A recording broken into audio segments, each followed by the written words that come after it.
In this video, we'll be talking about spring potential energy. Now, I have a video covering both spring and gravitational potential energy in the same video, but I didn't really cover springs that much, so I felt like I had an obligation to make a video specifically about springs.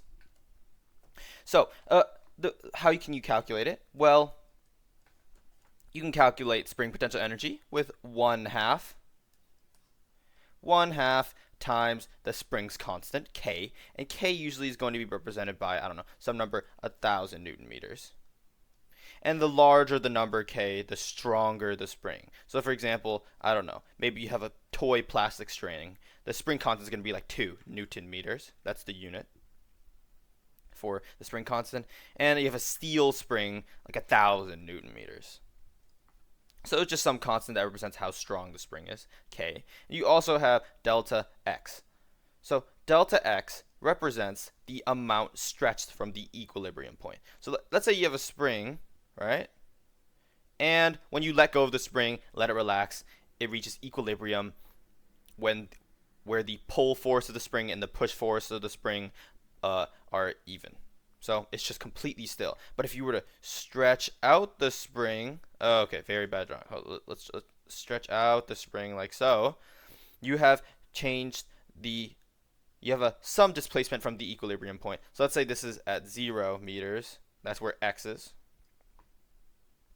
That's where X is right now at equilibrium at 0 meters. You stretch it 5 meters to the right. Well, that means X is also 5 meters. So calculating spring potential energy, it's not that bad. And just like any other types of energy, the unit for spring potential energy is in joules. Another key point to know about springs is also Hooke's law. So Hooke's law doesn't deserve its own video. Not because it's been a bad boy, but because Hooke's law is very, very easy. So you have the spring constant K times your displacement, and you can also get the force of your spring. So let's say you have a spring constant's 5 Newton meters, and you stretched it 1 meter to, let's say 2 meters. 2 meters from its equilibrium point of the spring. Well, just multiply 5 times 2, and you get a force of 10 newtons.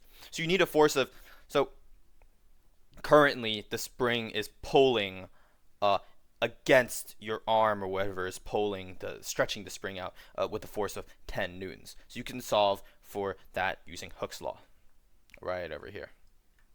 Now that you know all this, let's go into some problems. Now we are on to the first problem. So the first problem has a box and is sliding to the right across a horizontal frictionless surface with an initial kinetic energy of 40 joules. It hits the spring with a spring constant 2,000 Newton meters. So K is equal to 2,000 Newton meters. And initial kinetic energy is equal to, both are K's. Okay, one is uppercase. Let's write KE is equal to 40 joules. Eventually the spring will compress, and that compression is represented by X. So remember, in the formula, we had 1/2 K delta X squared is equal to your spring. If you said bless you, thank you. Spring potential energy. And X is just this guy in the formula. So delta X is represented by X here. How far will the spring compress? So we can actually solve for that. We have our initial kinetic energy. We don't have any other types of energy. This box is in a horizontal surface, so gravitational potential energy does not matter here. So all we have to do is set up the equation like so. So I've set up the gravitational, I keep saying that, oh my god, the elastic spring potential energy formula here. But how about you guys take a guess what this is equal to? Well, due to the law of conservation of energy, since we only have 40 joules inside of our box, and that's the only amount of energy in the entire system currently, and at the end of the compression, the kinetic energy reaches 0, So the kinetic energy reaches 0 at the end of the compression due to the fact that it will be still at the end of the spring, and the spring will launch the box back in the opposite direction. That means that all that energy will transfer into elastic potential energy. All that kinetic energy will transfer into elastic potential energy. And then we can set up the equation like so. And all you have to do is isolate x, and you can calculate for it. So this is a fairly strong spring, but the spring only compresses 20 centimeters, or 0.2 meters, with a kinetic energy of 40 joules. So this is part A. How about for part B? Maybe I should fill up the empty space more often. I should write bigger, so it looks like I'm doing something when people are watching through or getting an impression on the video. Okay. What is the kinetic energy of the box after the spring pushes it back? Well, this is sort of a conceptual question. There's no math related to this.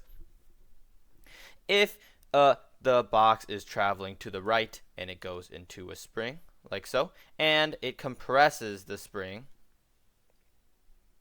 so the box goes into the spring and it compresses the spring,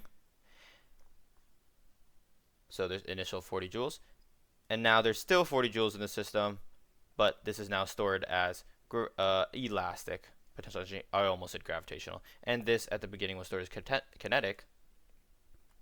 When the spring launches the box back, the box will still have a kinetic energy of 40 joules,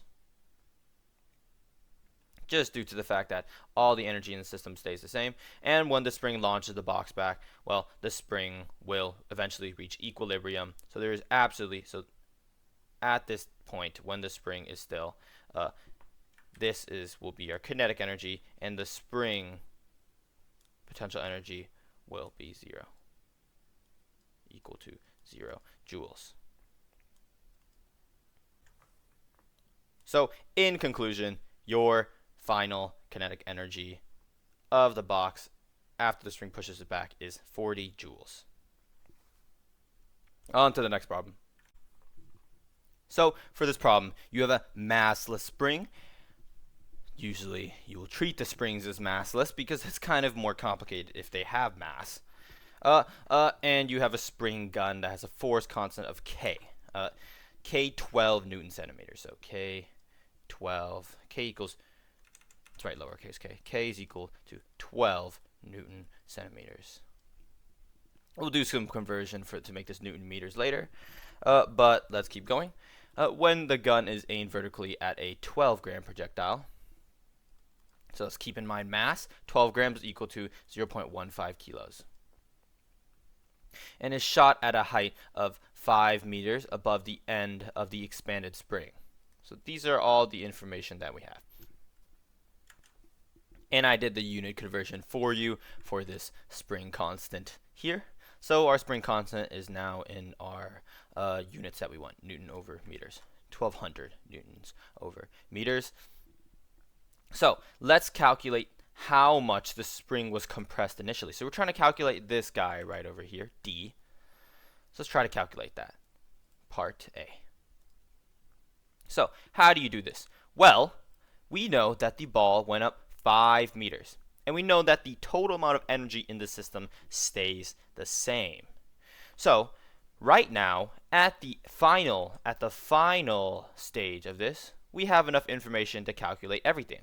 We know the height of the ball, and we know that at the top of its parabola path, it is not moving. So we know that at the top, the kinetic energy is equal to 0.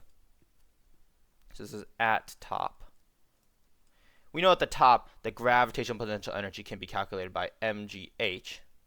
And if we write everything down, you get something like so for the gravitational potential energy. And you can write, or what do you mean you can write? I'm writing the final gravitational potential energy. So U grav final in this case.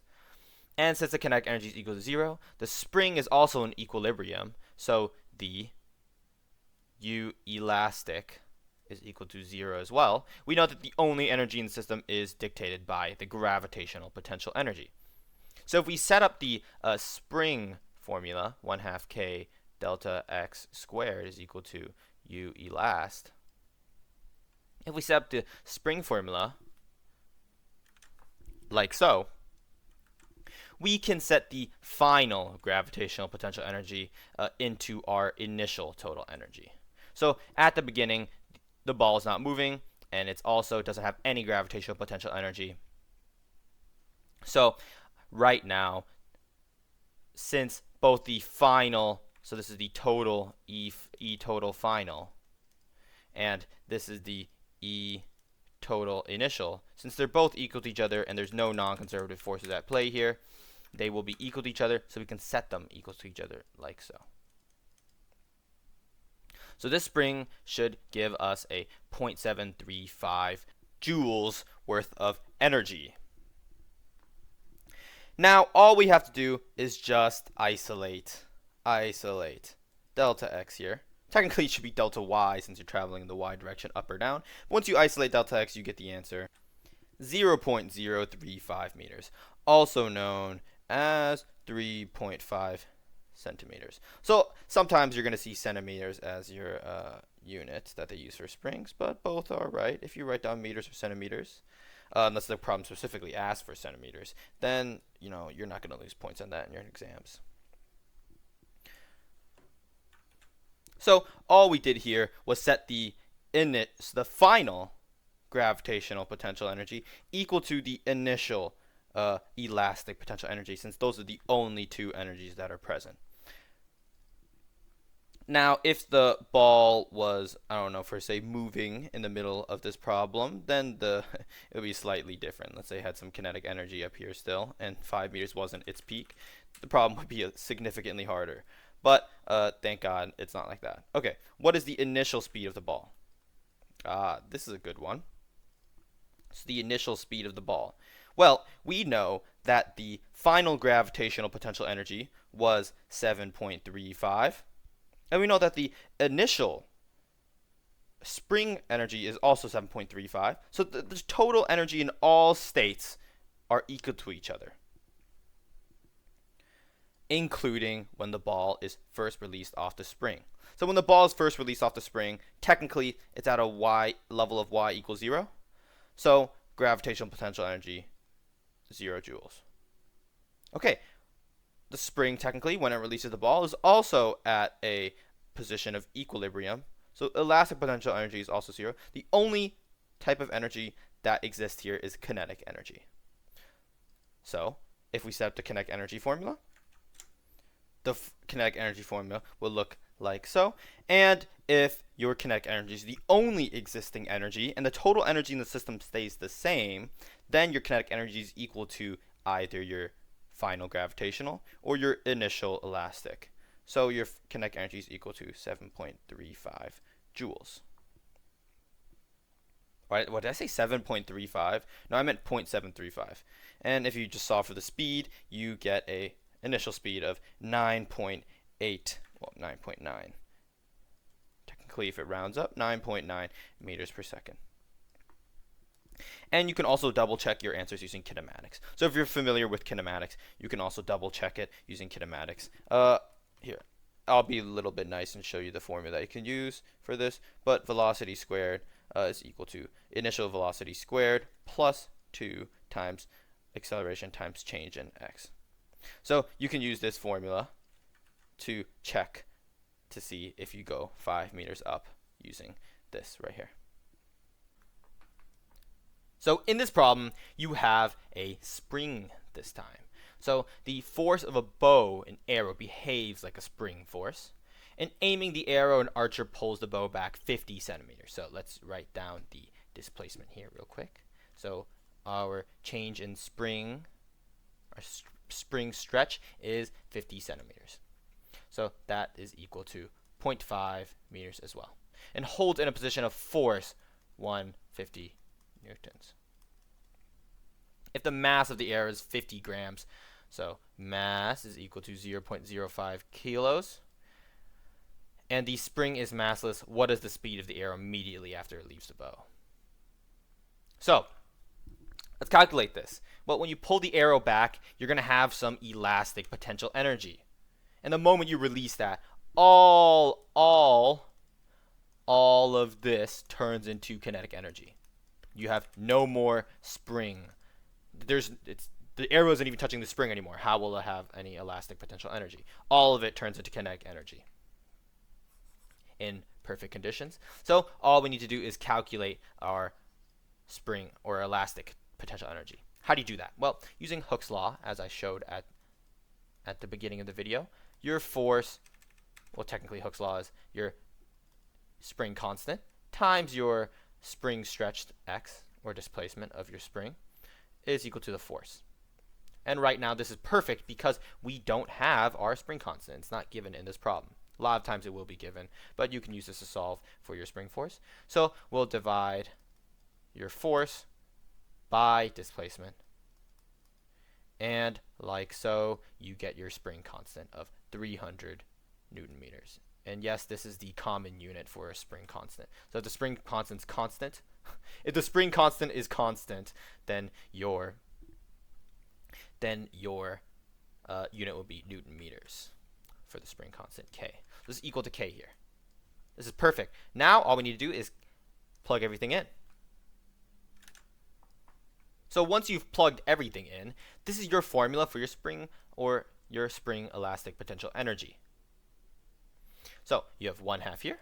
You have your spring constant K, and you also have your amount stretched, which is 50 centimeters. The archer pulled the bow back 50 centimeters. All the other lines are moved. You will get an energy of 37.5 joules. So this is your initial total energy of the system. We're not worrying about gravitational potential energy in this case, since it doesn't mention anything about height. So we'll ignore it for now. So this is your initial total energy. And remember, all this initial total energy, once you release the spring and launch the arrow, turns into kinetic energy. So let's set up our kinetic energy formula here. And once you set up your kinetic energy formula, well, what do you set your kinetic energy equal to? Well, remember, all the spring energy, or the spring stored potential energy, turns into kinetic energy. So you set your kinetic energy of your arrow to be 37.5 joules. And once you do some algebra, your final speed of the arrow is equal to 38.7 meters per second. So for this problem, we're combining gravitational potential energy and spring potential energy just a little bit better than the previous ones. So in this case, we have a box. Mass is 100 kilos. The height is 100 meters above the spring, and the spring constant is equal to 10,000 Newton meters. So we need to find the compression of the spring in meters. So first thing we need to do, we need to find the total amount of energy. The total amount of energy in your system. So the total amount of energy in your system is a combination of your gravitational, your elastic, and your kinetic. Well, currently, since the box is 100 meters and it is not moving, 100 meters above the spring, it is not moving, there's no kinetic energy. There's no spring that the box is pressed against, so there's no elastic. So all we have is gravitational potential energy at our beginning, our initial total energy. So to solve for gravitational potential energy, we just need to multiply your mass by gravity by the height. So gravitational potential energy is 98,000 joules. And at the end, at the point of total compression of the spring, well, your kinetic energy is equal to 0 when totally compressed, since the box is still when the spring is totally compressed. And your gravitational potential energy is also at 0, since you are at y level 0. So in order to calculate your spring potential energy, you can set up the equation like so. And once you set up your spring potential energy equation, all you need to do is set it equal to the initial total amount of energy, or mechanical energy if I'm more specific. And the reason why I did so is because the E total of the final is only determined by your potential elastic energy. There's no kinetic and there's no gravitational. So I'll have to do a little bit of algebra, solve for x here. Let's write A. Solve for x and you get 4.43 meters. So the spring in total, after dropping 100 meters, compresses 4.43 meters. So how do we solve for the speed of the spring as it leaves, the speed of the box as it leaves the spring? Well, again, there is no elastic potential energy when you're talking about the release of a spring. So we have no elastic. We also have no gravitational, because the instant the spring releases the box is at y level 0. So there's no gravitational potential energy there. So all we have to do is set up your kinetic formula, kinetic energy formula. Oh my god, how did I not know the word? Kinetic energy formula, and then set it equal to your total amount of energy. So there's 98,000 joules of kinetic energy, and then if you were to just isolate the kinetic energy, isolate the speed in this case, you will just get a speed of 44.27 meters per second. So, as always, if you have any questions, put it down in the comment section. I got some of the problems today. I think I only got number 2 from OpenStax. Online textbook. I get my problems for my videos on there. But as always, if you have any questions, put it down in the comment section. I hope this video helped.